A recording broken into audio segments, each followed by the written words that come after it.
Good evening. It is July 7th. Tonight we're going to be reading 1 Chronicles 4:5 through 5:17, Acts 25 1 through 27, Psalms 5 1 through 12, and Proverbs 18 and 19. Every night we'd like to do the Lord's Prayer, so if you will join in with me, I greatly appreciate it. Our Father who art in heaven, hallowed be thy name. Thy kingdom come, thy will be done on earth as it is in heaven. Give us this day our daily bread. Forgive us our trespasses as we forgive those who trespass against us. Lead us not into temptation, but deliver us from evil. For thine is the kingdom, the power, the glory, forever and ever. Amen. Well, I'm not looking forward to Chronicles. I'm going to tell you that right now.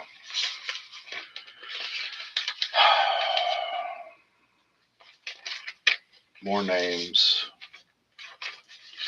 More names. More names. More names. Oh my God, we finally get away from the names on the 13th of July. Got a whole nother week of names, guys. I love the Bible, I really do, and I love me some Jesus. I love God, I love all the things, but it's a lot, so just bear with me. 1 Chronicles 4:5 through 5:17. Asher, the father of Tekoa, had two wives, Helena and Nerar. Nerar gave birth to Ashum, Heifer, Timini, and Hasharti. Nerah's children, Helah's sons, were Zerah, Zoar, Ethan, and Koz, who had Anub, Hezbollah, and the family of Ariel, son of Haram. Jabez was a better man than his brothers, a man of honor. His mother had named him Jabez, oh the pain, saying, a painful birth, I bore him in great pain. Jabez prayed to God. This is 1 Corinthians 4:10. Oh, that you bless me, and that you bless me. Oh, bless me. Give me land, large tracts of land, and provide your personal protection. Don't let evil hurt me. God gave him what he asked. Caleb, Shahua's brother, had Mirror. Mirror had Eshton. Eshton had Beth Rapha. Pashi, Taninin were founded in Naash, city of smiths. They were known as the men of Rekah. The sons of Kenaz, Athanel, and Sariah. The sons of Athanel, Harath, and Manotha. Manotha and Ophrah. Sierra had Joab, the founder of Ge Harashim, the colony of artisans. The sons of Caleb, sons of Jepunneth, Eru, Elam, Naam, the son of Elah, Kenaz, the sons of Jalil, Ziphath, Tira, Arizal. The sons of Eraz, Jether, Mered, Epher, and Jalon. One of Mered's wives, Pharaoh's daughter Bitana, gave birth to Miriam, Shemai, Ishba, the father of Estherma. His Judean wife gave birth to Jared, father of Gedor, Eber, father of Soko, and Jekuli, father of Jonath.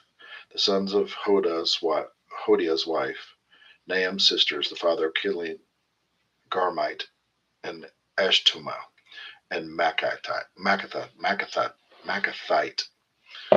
If y'all are even following along with this, you're a whole lot better than I am. This is ridiculous. The sons of Shimon, Anon, Rina, Banhanan, and Tilon. The sons of Ishai, Zoeth, and Ben Zoeth. The sons of Shelah, son of Judah, the father of Mecca, Leda, the father of Maresha, and the father of the linen workers. At Beth Ashby, Joachim, the men of Kozabah, and Joash and Saraphath, who ruled in Moab, and Jeshubi, Liam. These records are from the very old traditions. They were the potters who lived in Natium and Gerida, resident potters who worked with the king. Stand by one. I'm going to charge my phone to make sure it's charged. You're not missing anything. This is absolutely ridiculous. It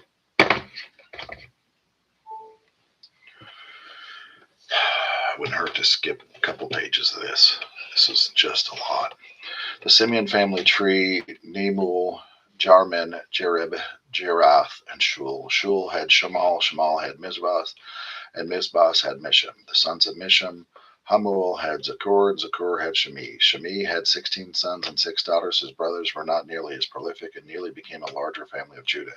They lived in Beersheba, Moldah, Hazar, Shul, Belahan, Ezham, Tolad, Bethul, Hormah, Ziklag, Beth, Merkaboth, Hazar, Susam, Beth, Beri, and Sharim. They lived in all these towns until David became king. Other settlements in the vicinity were the 5 towns of Edom: Aon, Remnon, Token, and Nation, and all the villages around these towns as far as Beth Baalath. These were their settlements, and they kept good family records. Good for them. Meshoab, Jamelech, Joash, and the son of Amazel.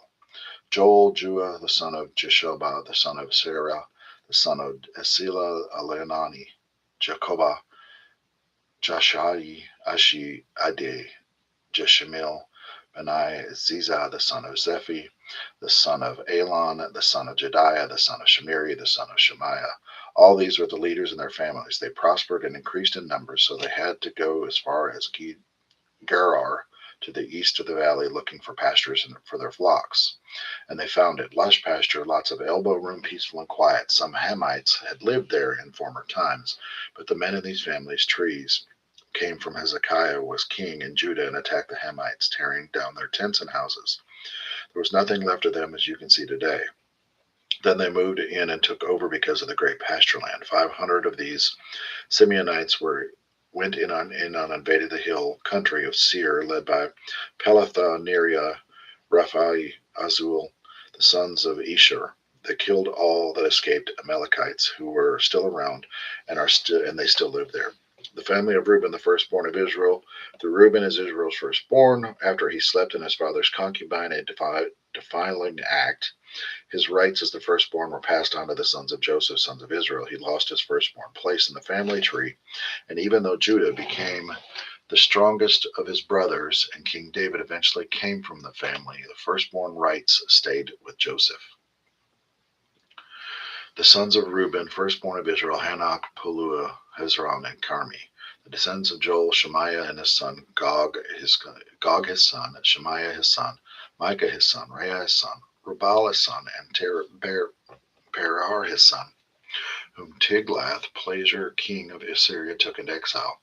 Bera was the prince of the Reubenites. Bera's brother are listed in the family tree by families. First Jeel, followed by Zechariah, then Bela, son of Azaz, the son of Shema, the son of Joel. Joel lived in the area from Eror to Nebar and Baalmon. His family occupied the land up to the edge of the desert that goes all the way to the Euphrates River, since their growing herds of livestock spilled out into Gilead. During Saul's reign, they fought and defeated the Hagarites, then took over their tents and lived in them in the eastern frontier of Gilead. The family of Gad were their neighbors is Bashan as far as Selka. Joel was the chief, Shapam, and the second in command, and then Johnny, the judge of Bashan. Their brothers by families were Michael, Meshulam, Sheba, Jorai, Jechin, Zir, Eben, and 7 in all. They were all the sons of Abali, son of Huri, the son of Jorah, the son of Gilead, the son of Michael, the son of Jeshira, the son of Jodah, the son of Buz, Ai, son of Abdel, the son of Guni, the head of the family. The family of Gad lived in Gilead and Bashan, including the outlying villages, and extended as far as the pasture of Sharon. They were all written into the official family tree during the reigns of Jotham, king of Judah, and Jeroboam, king of Israel. I know this is relevant somehow. 1 Chronicles 4:5 through 5:17.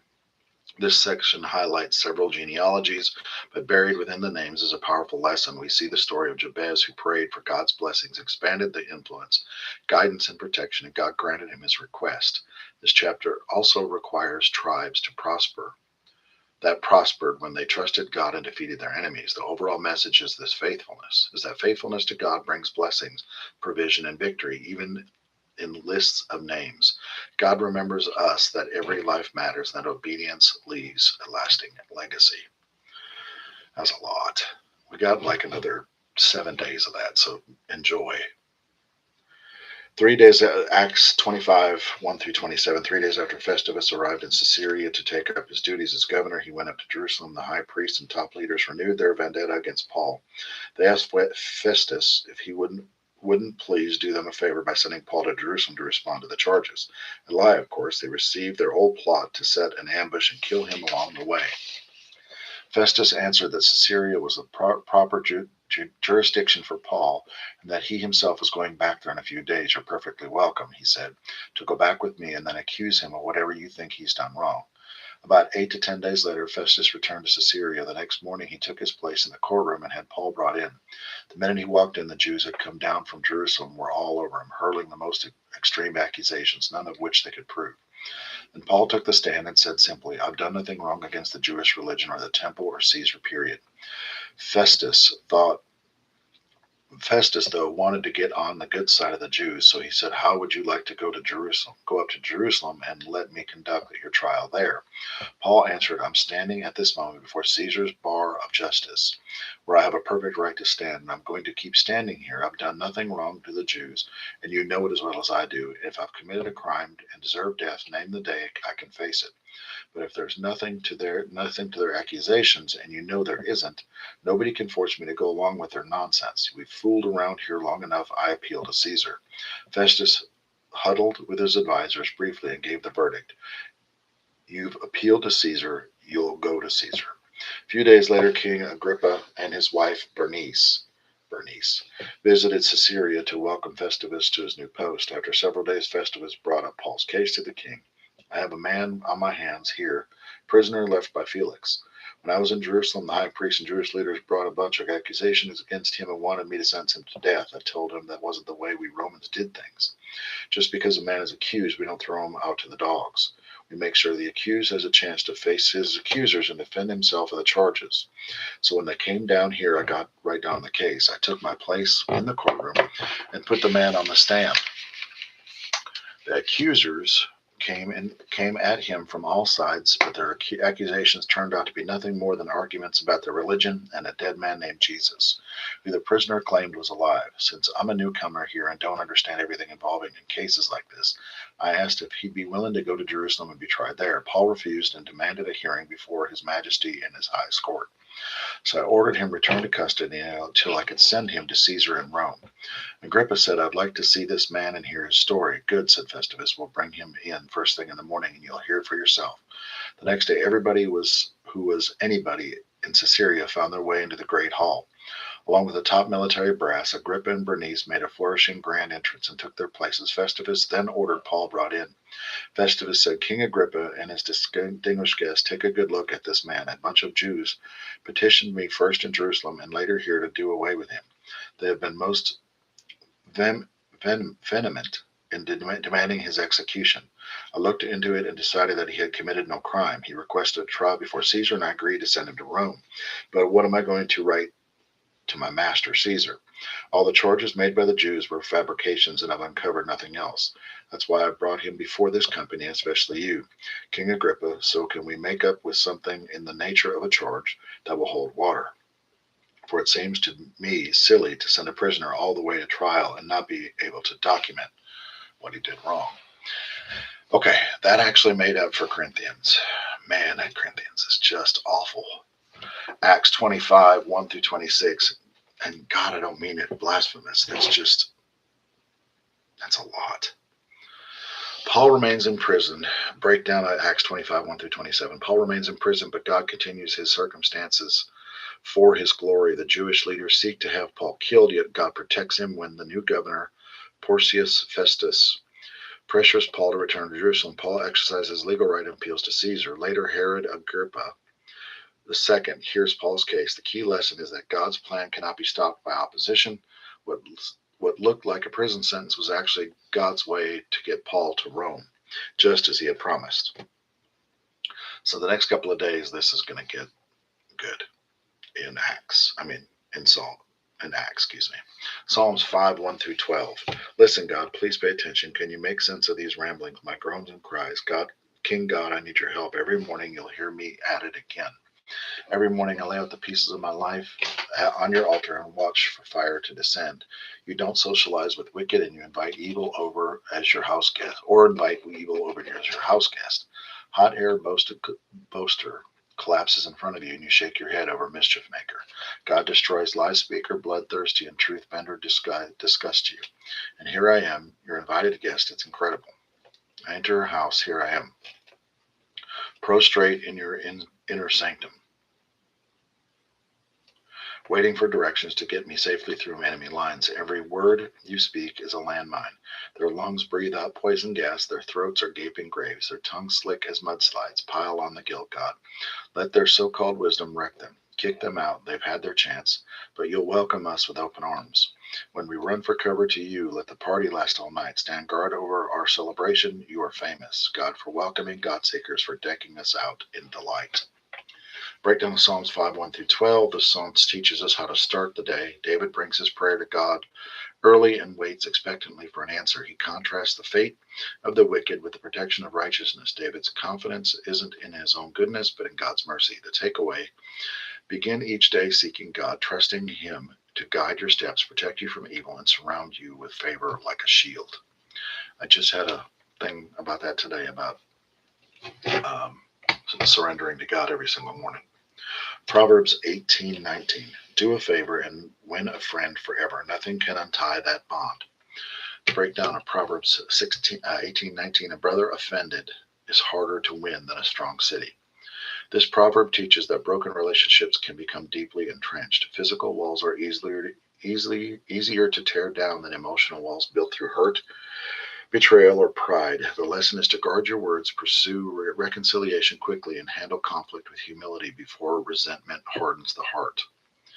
Pray boldly like Jabez. Trust God's plan when circumstances seem unfair, like Paul did. Start your day seeking God's direction, like David, and protect relationships and pursue peace before offenses become a fortress.